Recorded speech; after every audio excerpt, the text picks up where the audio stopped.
doo ko rëccu. maman li mooy doon sa kàddu tàggoo yi du tàggoo ak ban appel ngay joxaat waa Mbour ak ñi nga xamante ni ñoo bokk ci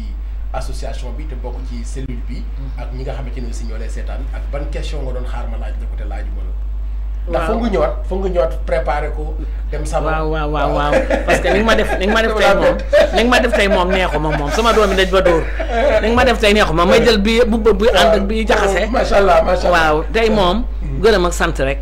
parce que bi ma boosin wooyee man duma leen bañal dara. mu ma fekk sax déjà ñu def ma si Mbour loo xam ne dañ maa agressé. mais damaa jël yëpp teg fee.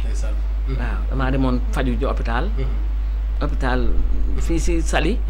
presque benn ñaari moto fekk ma fa rek buub ma jël li ma amoon yëpp mais loolu yëpp teg naa ko si suuf loolu teg naa ko si yëpp ndax lii may gërëm nag Omar Sy parce que su ma gërëmee Cheikh Issa te ñu bokk coos il faut ma gërëm Omar ku baax la sama rakk ju baax la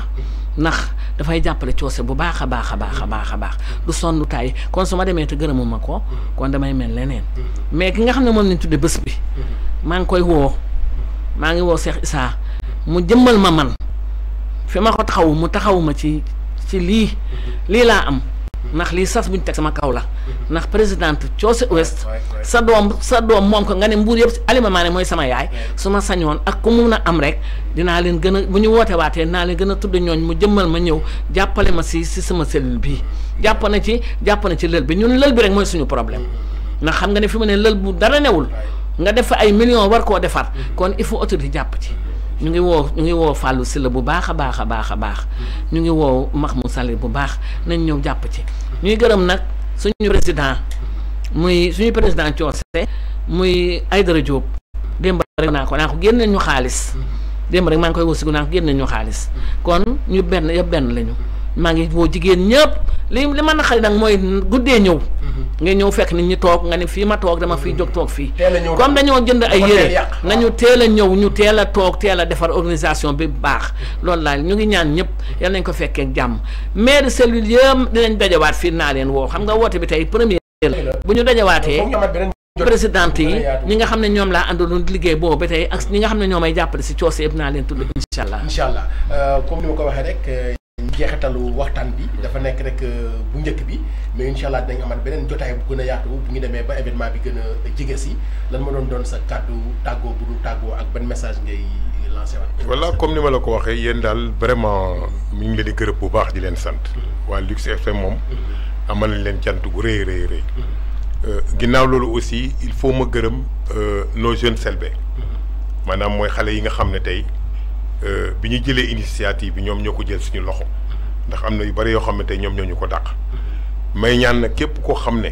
da nga nekk jeune Selbé ci biir Coose da nga nekk jeune Selbé ci yeneen cellules yi yéen ñëpp ñu ngi leen ciy invité ci jaliba bi nga xam ne moom la ñuy def tey ndax xëy ñun ñoo aye mais xam naa ne ci kanam at yi ñëw ci kanam ñoom it dinañ aye moo tax ñu leen di woo jàppale ñu bu ñu ayee ñu di ñu jàppale leen parce que Socé si moom benn groupe la boo xam ne lépp benn bon ci loolu xëy na moom lañ waroon mais ci semaine yi passé Coose dañu amoon ay dëcc waaw moo tax ñu leen di jaal ñuy jaal famille yooyu yëpp muy famille yu waa Dabakunda nga xam ne benn jeune Selbé bu fa nekkoon muy koy wax Birinti moom moo génn àddina ñu koy jaale waa Mbour yëpp di ko jaale waa famille am boo demee fële tamit côté nu mu tëddi sax kii fële Touré-Kunda boo demee Touré-Kunda mu am suñu benn grand bu fa génn àddina moom it ñu koy jaale waa famille Touré-Kunda ak waa Jammeh-Kunda tout daal ñoom ñëpp ñu ngi leen koy jaale ma lay gën a doole gërëm di ñu leen jox rendez-vous nag ci jours yi di ñëw parce que émission bi dina nekk beneen yoo xam ne nga laal soose dafa am keneen koo xam ne dañ ko programmé moom mooy dugg ci côté soose kon mu nekkoon rek benn édition spéciale comme ni ngeen ko gisee ci écritel bi ñu ànd ci ak cellule bu Coose Ouest ci prétexte soirée bu am solo bu ñuy am rek jàpp ko le 2 juillet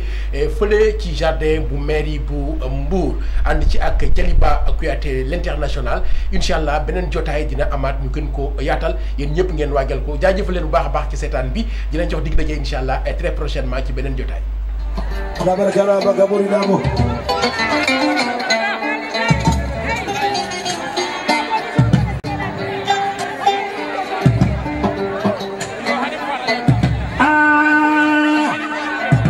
Halil ko fama do male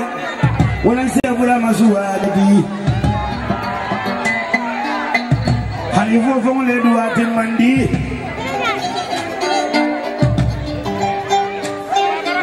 nimbara